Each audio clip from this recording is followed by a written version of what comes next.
you all for joining today. My name is Bishop Lafer. We're going to talk about Intro to Paid Advertising for Real Estate, and this is part one of a series. So a little bit about me. I am the Marketing Developer Analyst here at IDX Broker. I have 10 plus years of digital marketing experience, Facebook Blueprint certified, and Google Ads and Analytics certified. And also, before we get started, I just want to mention, if you do have a question as we go along, please feel free to throw it into the questions box. We're joined today by Bao Kim, who's another developer here at IDX Broker. He will be answering questions as we go, and I'll also make sure to save time at the end to go back through any questions that get asked as we go. So today we're going to talk about real estate marketing funnels, interruption versus intent-based marketing, and then we're going to go over the digital marketing measurement model and how to create a cohesive marketing strategy using the digital marketing measurement model. So what is a real estate marketing funnel?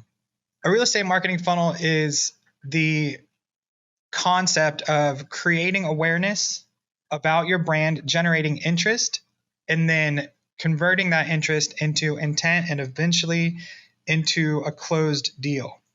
So for real estate, at the very top of the funnel, we have brand awareness, where you're going to just trying to get your name out there and also get any specific properties out there. And then you want to convert that awareness into interest, so people actually visit your website and view listings on your website. And then from that interest, you want to convert them into an actual lead. So you want to collect information from those users who are browsing your website. And that could be someone who saves a search or registers for a market report. And then at the bottom of the funnel, just before closing, you'll have qualification, where you're actually interacting with that person and working towards the ultimate goal, which is to close a deal. So what is interruption versus intent-based marketing? Interruption-based marketing consists of things like billboards, Facebook or Instagram ads, television and radio ads, newspaper or magazine ads. Essentially, it's any marketing technique or placement that consumers did not ask to receive. So this is the majority of your traditional marketing placements would be considered to be interruption-based marketing. For intent-based marketing, things like search engine optimization and Google ads would be considered intent-based marketing.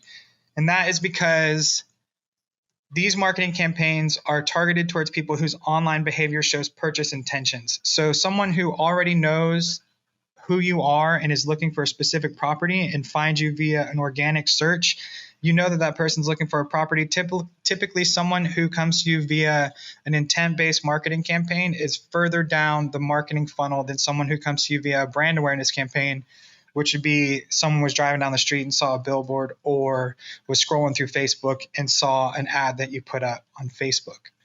So what is the digital marketing measurement model? The digital marketing measurement model consists of 5 steps. The first step is to identify your business objectives. The second step is to define quantifiable goals that will help you meet those business objectives. The third step is to determine your key performance indicators, or KPIs, that will allow you to measure your efforts towards meeting your goals. The fourth step is to set the parameters for success based on the chosen KPIs. And then the final step is to determine segments of people, behavior, or outcomes to analyze to understand why you were successful or not. So what does that actually look like for me? This would be an example of a holistic marketing strategy that has been created for a real estate agent using the digital marketing measurement model.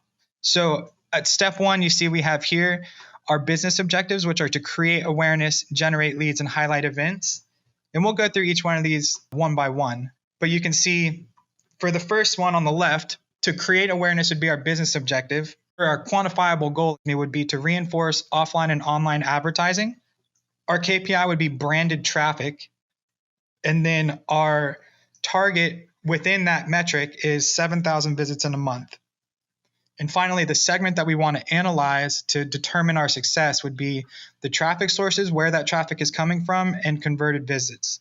So for an awareness campaign, this would be more of a top of funnel campaign, and it's more of a brand awareness campaign. And you really just want to reinforce your interruption-based marketing with things like search engine optimization and Google ads to capture your mid-funnel, or do reach and frequency campaigns on Facebook in order to just get your name out there. You want to buy a billboard or run a radio ad. Those types of things will create awareness. On the opposite side, we have the business objective of highlighting events.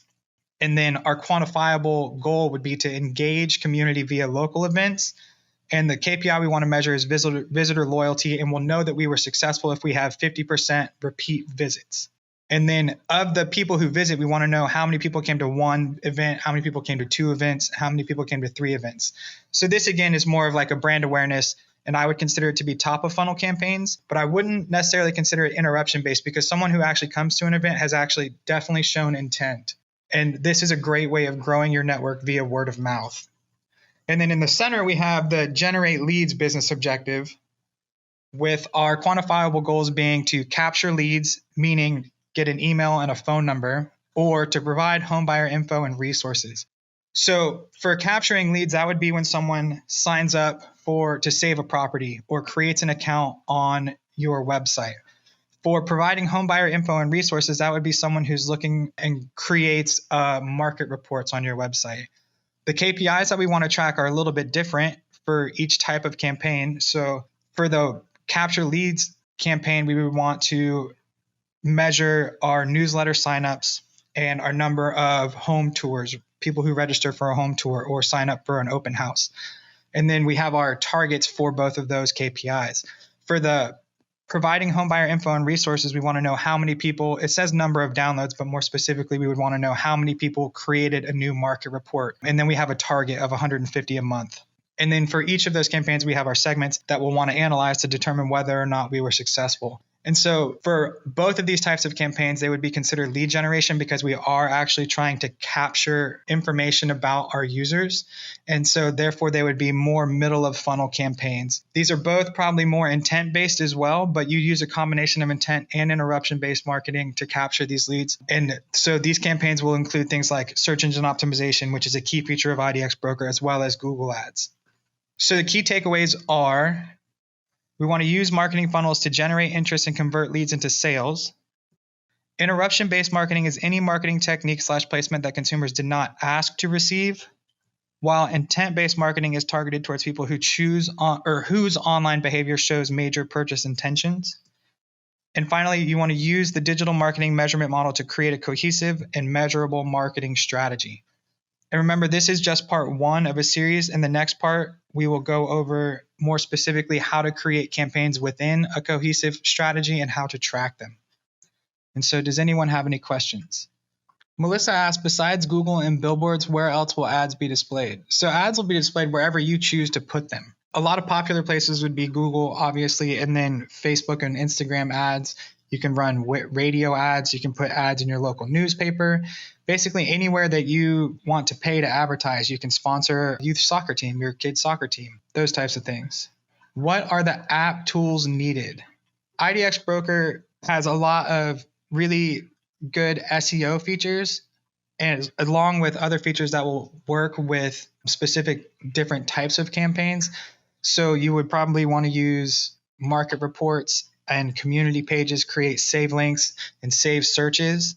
I'm not really going over those things in this webinar. However, we do have another webinar. The next webinar coming up, hosted by Matt, will be about the settings within IDX Broker that you need to leverage in order to maximize your search engine optimization. And then the second part of this webinar will be more specifically how to set up different types of campaigns within Facebook and Google Ads and how to track those campaigns using analytics. Part 2 will be fourth quarter this year. So next month, we have a second webinar that's hosted by Matt that will be SEO settings within IDX Broker, which will help you out definitely. We can track campaigns in G4. If you're specifically talking about Google Analytics 4, my personal opinion and my experience, G4 isn't necessarily the best for tracking these types of campaigns. I would run, when you're doing a migration to GA4, I would not turn off your Universal Analytics, and I would just continue to use Universal Analytics, and you can track both simultaneously. I know that G4 is kind of the direction that Google wants to go, but it's really more relevant for things like e-commerce than it is for just tracking lead generation and custom events. Is there other courses available non-IDX Broker that will cover the topics similar to your part 2? There's a wealth of resources on YouTube where you can, and also there's always Google Ads Academy, which will teach you how to set up a Google Ads campaign. And then Facebook has Blueprint courses, which are free. that will go over the different types of campaigns available on Facebook. But if we want something that's very specific to a real estate agent who uses IDX Broker, then my follow-up webinar will probably be the most relevant. We also have a wealth of information in previous webinars where I've gone through setting up Facebook campaigns and Google campaigns using Google Search Console and using Google Analytics. And we will have a link to our YouTube channel where all of those previous webinars are stored in the follow-up email. So I feel done effect of brand awareness. What are some good examples to attract customers further in the buying process?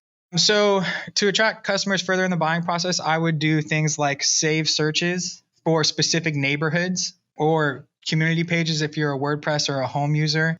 And also your market reports can be leveraged. I mean, I've gone over how to leverage market reports in a previous webinar, but essentially you just want to, if you are already doing brand awareness and you want to capture more mid-funnel users, then I would do probably Facebook ads talking about specific neighborhoods that are geo-targeted to those neighborhoods, as well as make sure that you have all of your search engine optimization settings optimized within IDX Broker, which I've gone over. I've done a webinar previously about which settings you should be using. And our next webinar by Matt next month is going to be specifically how to ideally set those settings to capture organic traffic, middle of the funnel leads, and also utilizing market reports. So interested in an area, then you could do an ad on Google and geo-target for people who are either in the area or search things in that area, or you can do a Facebook ad offering for users to get more information about a specific market. Interested in how much your home is worth or how much your home's worth in your area, those types of things. And I would use in Facebook, I would use a website traffic objective as opposed to a brand awareness or a reach and frequency, because you want people to come to your website. Although it's difficult to target in Facebook because you can't use any of the detailed targeting, but you can use location targeting. So you'll just want to tighten the targeting down to a specific area rather than try and use the detailed targeting by job title or any type of demographics targeting you can't use because the special ads category for housing. But these are the types of things that we'll definitely go over in part 2. Besides Facebook, where else is a great place to advertise for real estate? I mean, typically the big two are Facebook and Google, and then local publications and radio stations like radio, television. It's not very expensive. If you can get a video made, then placements on local television is not super expensive, and a billboard is a great idea. Also, just having your house for sale signs in neighborhoods or advertising on the sides of buses or doing Google ads. Using Instagram placements. All right, if there are no other questions, then I want to thank you all for taking time to join us today. Look out for the follow-up email, which will have a recording as well as links to other relevant previous webinars. And stay tuned for part 2 in Q4 of this year. Thank you very much.